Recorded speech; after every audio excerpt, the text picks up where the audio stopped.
Hello students, welcome back to my YouTube channel. तो जैसे कि हमने पिछले वीडियो में पढ़ा था कि सेट्स क्या होते हैं और सेट्स को किस किस तरह से हम रिप्रेजेंट कर सकते हैं। तो हमने देखा था कि सेट को रोस्टर फॉर्म में रिप्रेजेंट कर सकते थे, जिसमें हम हर एलिमेंट को अलग अलग लिखते हैं, या फिर उसे हम सेट बिल्डर फॉर्म में रिप्रेजेंट करते हैं, जिसमें हम हर एलिमेंट की प्रॉपर्टी के हिसाब से उसे लिखते थे। तो इस लेक्चर में हम पढ़ेंगे एक्सरसाइज 1.1। जो एनसीईआरटी की जो फर्स्ट एक्सरसाइज है, हम देखेंगे कि उसके क्वेश्चंस का क्या क्या आंसर आएगा और किस तरह से आएगा। तो चलिए शुरू करते हैं। एक्सरसाइज 1.1। तो आप जिस तरह से देख पा रहे हैं कि मैंने एनसीईआरटी की 1.1 एक्सरसाइज साथ में खोल रखी है, तो हम उसी तरीके से इसके सभी क्वेश्चंस का एक एक करके आंसर देंगे। तो पहला क्वेश्चन है, which of the following are sets, justify your answer.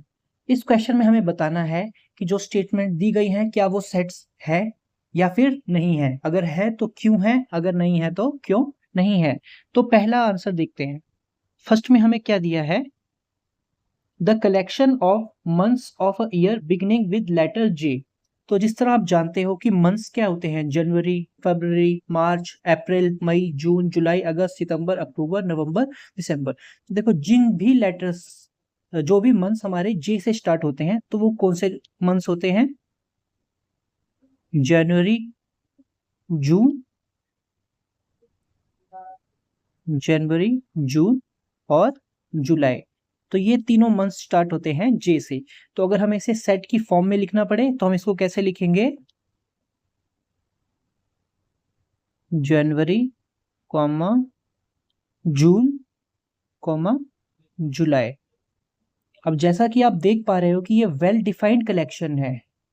ये क्या है? Well defined collection. मतलब कि आप इसकी स्टेटमेंट पढ़ के बता सकते हो कि इसके अंदर कौन कौन से एलिमेंट हैं। तो क्या ये सेट है? हाँ, यस, दिस इज सेट। तो हमें पता चल गया कि ये स्टेटमेंट क्या है, सेट को रिप्रेजेंट कर रही है। उसी तरीके से हम फर्स्ट का सेकंड पार्ट करके देखेंगे। फर्स्ट क्वेश्चन का ये फर्स्ट पार्ट था, अब हम देखेंगे सेकंड पार्ट। तो सेकंड पार्ट में जैसा कि हमें दिया है, collection of 10 most talented writers of India. अब देखो, जैसा आपको पता होगा कि राइटर तो बहुत सारे हैं। अब मान लो मैं मेरे से कोई पूछे कि बेस्ट राइटर कौन है, तो मैं कहूंगा सबसे बेस्ट राइटर है मुंशी प्रेमचंद।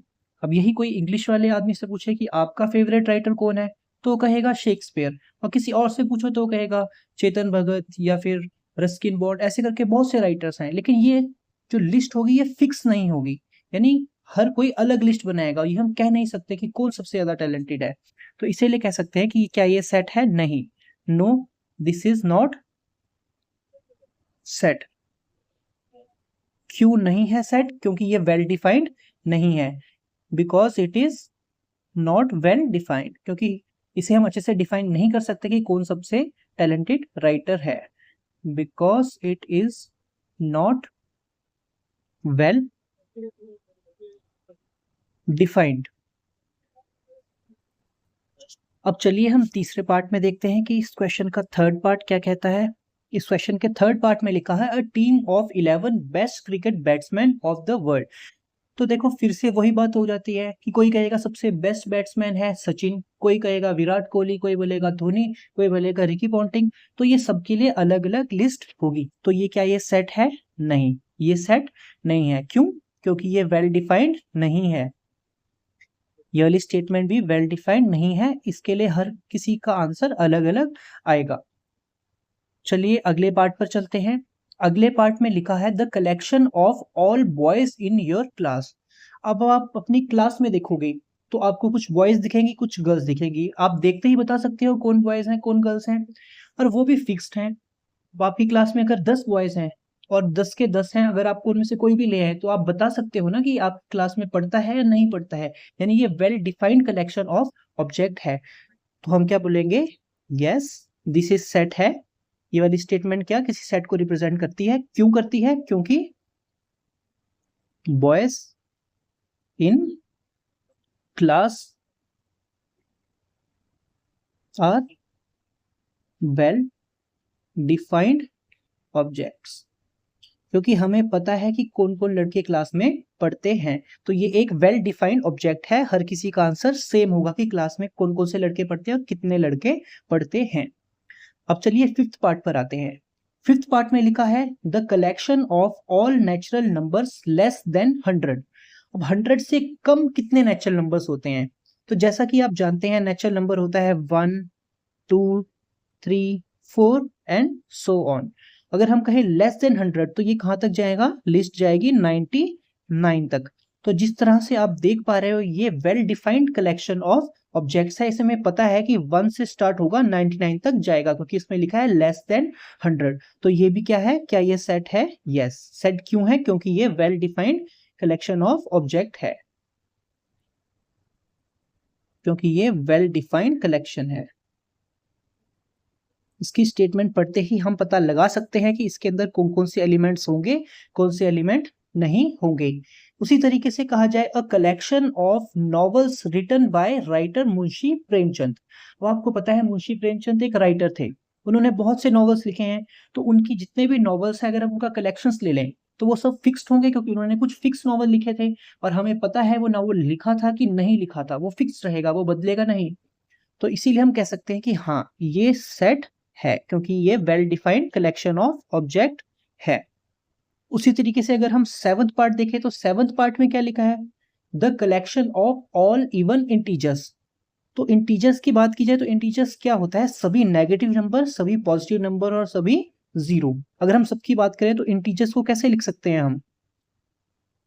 इंटीजर्स को, अगर आपको इंटीजर्स को लिखना हो तो सभी नेगेटिव नंबर, जैसे कि मान लो -3, -2, -1, 0, 1, 2, 3 सो ऑन, और 1, 3 से भी सो ऑन। ये सब सभी तुम्हारे हो गए इंटीजर्स। लेकिन हम क्या कह रहे हैं यहाँ पर कि collection of all even integers. हम इवन की बात करेंगे जो 2 से डिवाइड हो सकते हैं। तो इवन इंटीजर्स क्या होंगे?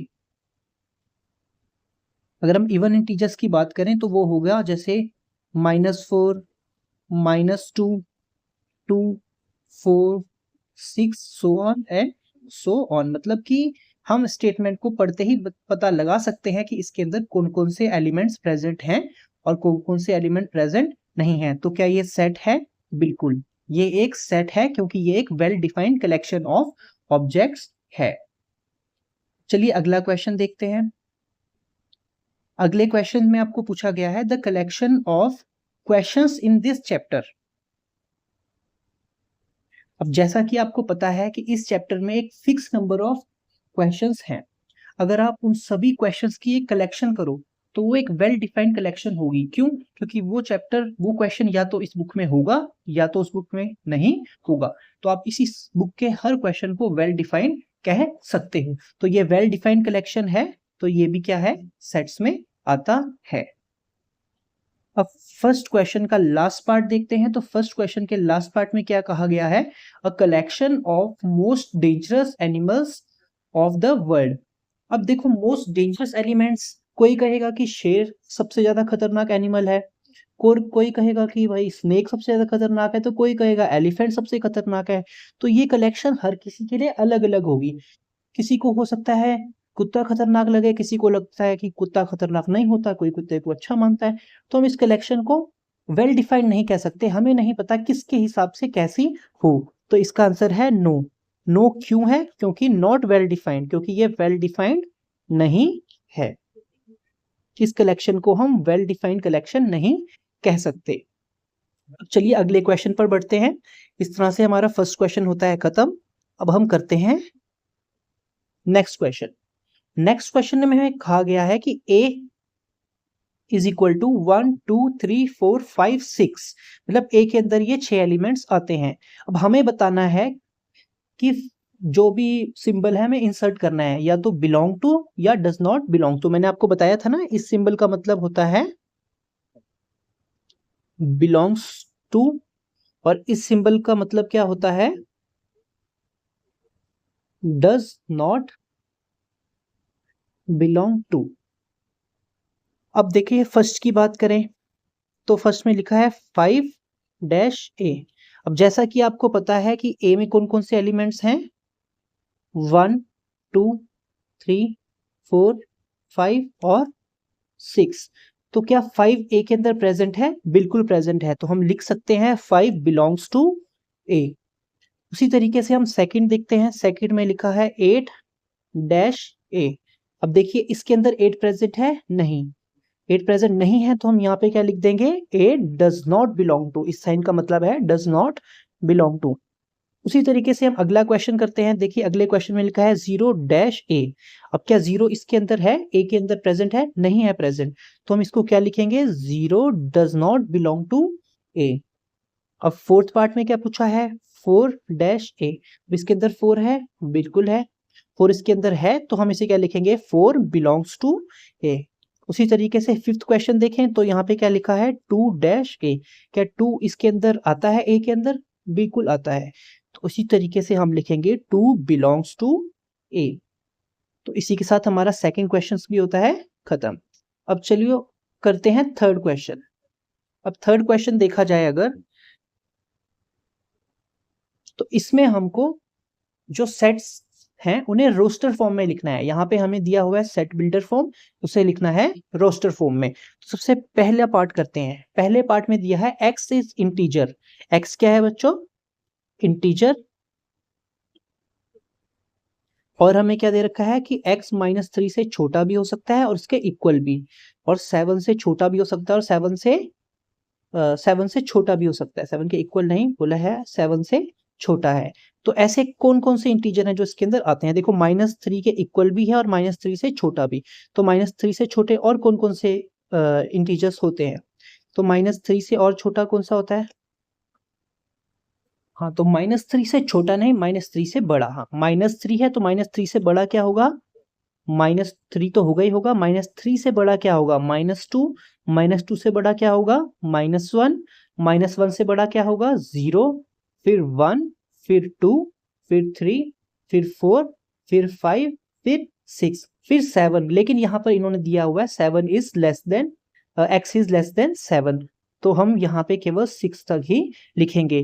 तो ये इसकी कौन सी फॉर्म हो गई? Roster form. Roster form. तो देखो हमने सेट बिल्डर फॉर्म को किस में कन्वर्ट कर दिया? रोस्टर फॉर्म में। अब इसका सेकंड पार्ट देखें तो बोले b is equal to x। x is natural number less than 6। x क्या है? नेचुरल नंबर है, और लेस देन क्या है? 6 है। देखो x इज नेचुरल नंबर है और लेस देन 6। तो लेस देन 6 कितने नेचुरल नंबर आते हैं?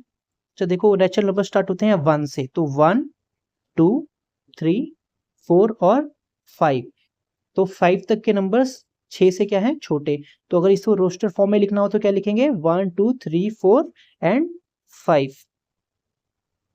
चलिए अब थर्ड पार्ट पर आते हैं। थर्ड पार्ट में सी में क्या लिखा है कि x is 2 digit natural number such that sum of its digit is 8।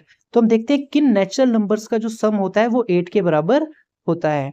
अगर वो हमें पता किया जाए तो देखो नेचुरल नंबर 1 से स्टार्ट होते हैं, तो अगर हम 1 + 7 करें तो 8 होता है ना, तो हम अपना नंबर लिख सकते हैं 17, क्योंकि 17 में 1 + 7 8 होता है। उसी तरीके से अगर 2 देखें तो 2 में अगर 6 ऐड करें तो 8 होता है, तो हमारा नेक्स्ट नंबर कितना हो गया? 26। उसी तरीके से 3 में अगर हम क्या ऐड करें? 5, तो क्या होता है? 8, यानी कि अगला हमारा नंबर हो गया 35।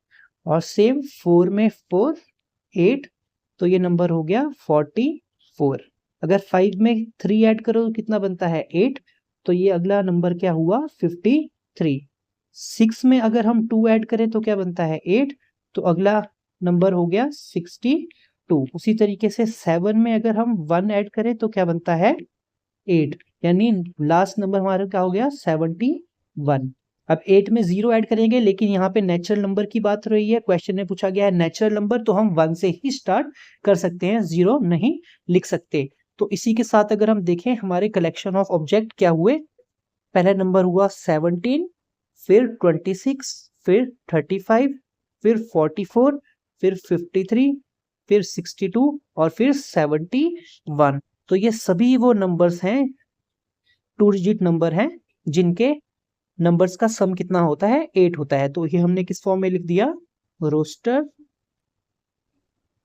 फॉर्म में। तो ये है इसकी रोस्टर फॉर्म। अब अगला क्वेश्चन देखते हैं।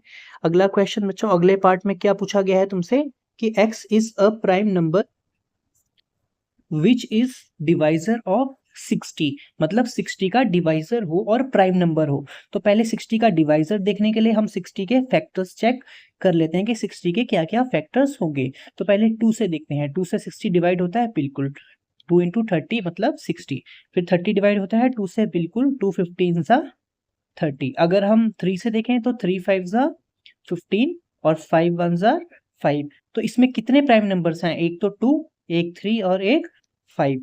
तो अगर मैं कहूँ 60 के प्राइम फैक्टर्स क्या होंगे, तो प्राइम फैक्टर्स होंगे 2, 3, 5। तो ये इसकी रोस्टर फॉर्म आ गई। इसका आंसर क्या आएगा? 2, 3 एंड 5, क्योंकि ये इसके प्राइम फैक्टर्स हैं। अब हम बात करते हैं फिफ्थ पार्ट की। फिफ्थ पार्ट में पूछा गया है sets of all letter in word trigonometry. अब ट्रिग्नोमेट्री अगर हम वर्ड देखें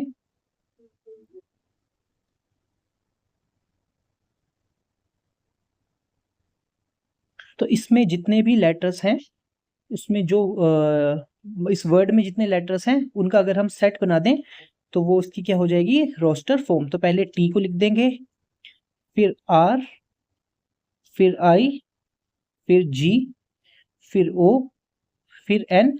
और देखो उसके बाद दोबारा ओ आ रहा है, लेकिन इसको रिपीट नहीं करेंगे क्योंकि मैंने आपको बताया था हर एलिमेंट डिस्टिंक्ट होना चाहिए। फिर ओ के बाद एन, फिर एन के बाद वापिस को क्या लिखेंगे? एम, फिर एम के बाद ई, फिर टी नहीं लिखेंगे क्योंकि टी दोबारा रिपीट हो रहा है, फिर उसके बाद आर भी नहीं लिखेंगे क्योंकि आर भी रिपीट हो रहा है, और लास्ट में क्या लिखेंगे? वाई। तो ये सभी डिस्टिंक्ट लेटर्स हैं ट्रिग्नोमेट्री के। तो ये कौन सी फॉर्म हो गई? Roster form. और इसका लास्ट पार्ट अगर हम करें तो लास्ट पार्ट में लिखा है कि f is equal to set of letters in word better. अगर हम बात करें बेटर वर्ड की तो इसमें जितने भी लेटर्स होंगे उसका अगर सेट लिख दें तो वही हमारी होगी रोस्टर फॉर्म। देखो पहले b लिखो, फिर e, फिर टी रिपीट हो रहा है तो उसको दोबारा लिखने की जरूरत नहीं है, फिर ई आ रहा है तो वो भी रिपीट हो रहा है, उससे लिखने की जरूरत नहीं है, और फिर आर। तो ये इसकी क्या हो गई? Roster form. इसका मतलब कि इन चार वर्ड से मिलाकर हम इन चार लेटर से मिलाकर हम बेटर वर्ड बना सकते हैं। तो आज के दिन हम इतने क्वेश्चंस ही करेंगे। जो नेक्स्ट क्वेश्चंस है वो मैं कराऊंगा आपको नेक्स्ट लेक्चर में। तब तक के लिए धन्यवाद।